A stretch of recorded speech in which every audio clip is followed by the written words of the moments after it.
We begin in the Afghan capital of Kabul. Two explosions at the city's airport have killed at least 73 people and injured more than 150.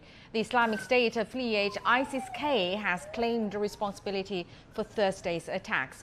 Taliban guards are to install watchtowers around all Afghan airports. At least 28 of 60 Afghans killed outside Kabul airport were Taliban members. And the Pentagon says 13 American military personnel are among the casualties.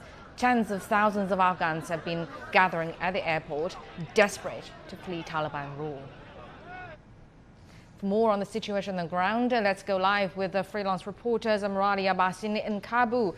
Zamrali, how is the situation at the Kabul airport now?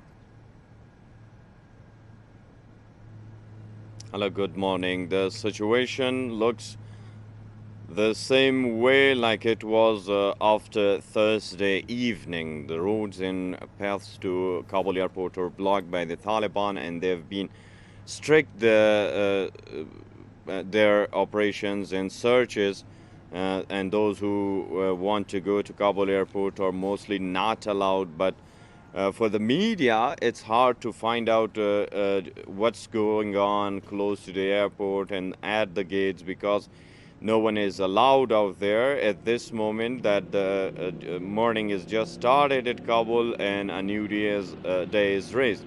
But at the hospitals of Kabul, there are still mourns and dozens of injured already submitted in words. And many families are mourning their loved one who have lost their lives a Thursday evening attack. So they are getting ready to bury their loved ones, and they were always screaming last night because I is covering the news, and I was live with the CGTN every 1 hour. So I was hearing voices right here, just 150 meters around. There is a hospital, 400 bed of Kabul, and there was screaming and crying and mourning every 5 to 10 minutes, and continuously that was happening.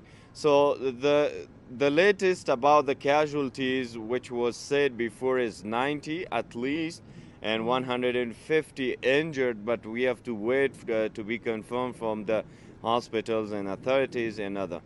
Right, it is a somber morning for Afghanistan indeed, and we understand the Taliban has responded to the attack by saying that those attacks are aiming to discredit them. What more can you tell us about their response? Yes, the Taliban spokesperson Zabiullah Mujahid condemned the attack and said that they will never allow any group or individuals to destabilize the situation of Afghanistan, and he was making people to be assured about their security, and that's how Taliban flipped to their new mission. Like previously, they were doing attacks and claiming the responsibility, and the government was doing all these things.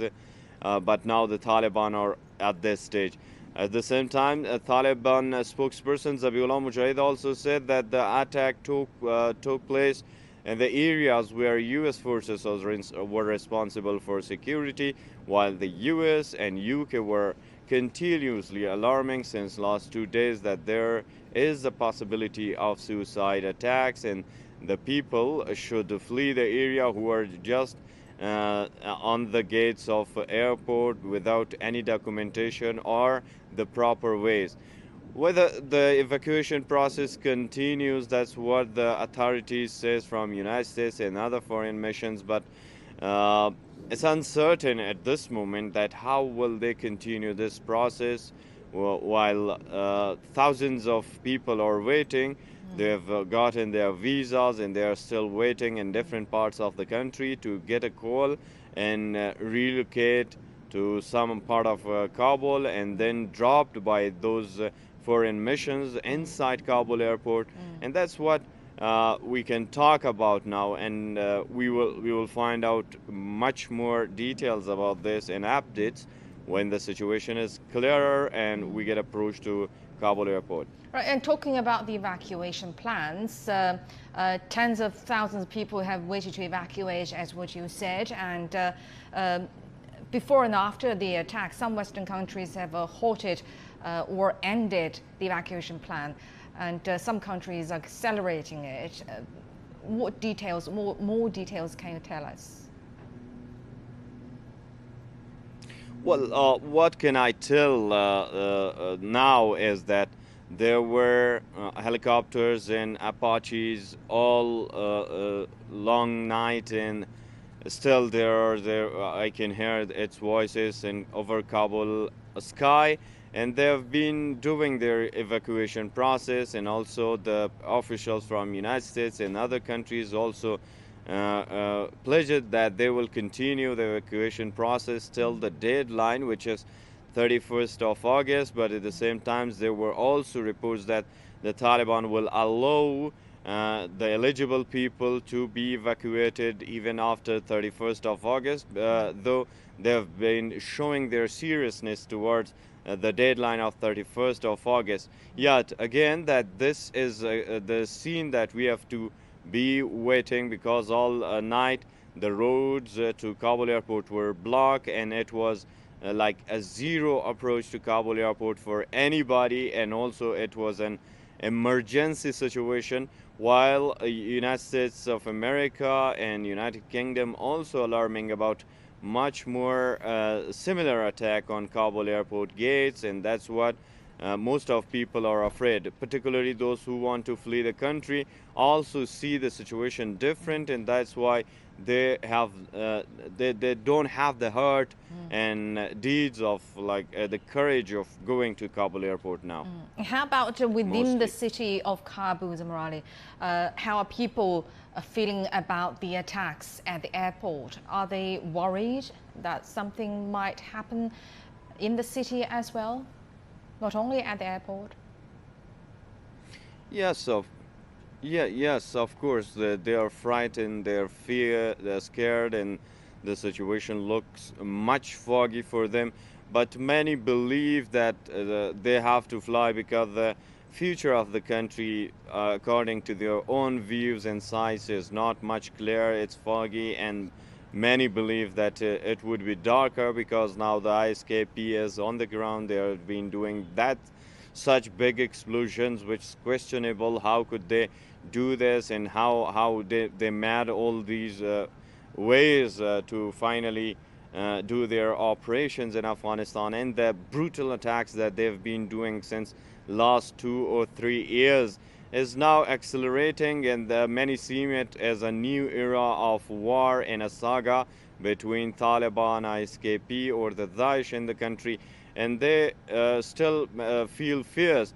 I was just talking with a friend, and she told me that her friend, a girl 25 years old, was texting with her when she was at the Kabul airport yesterday, and the explosion took place. And she was telling me that she emphasized to evacuate the area and come back home because the situation is alarming, and everybody is telling, like the US and UK, that there is possibility of terrorist attacks.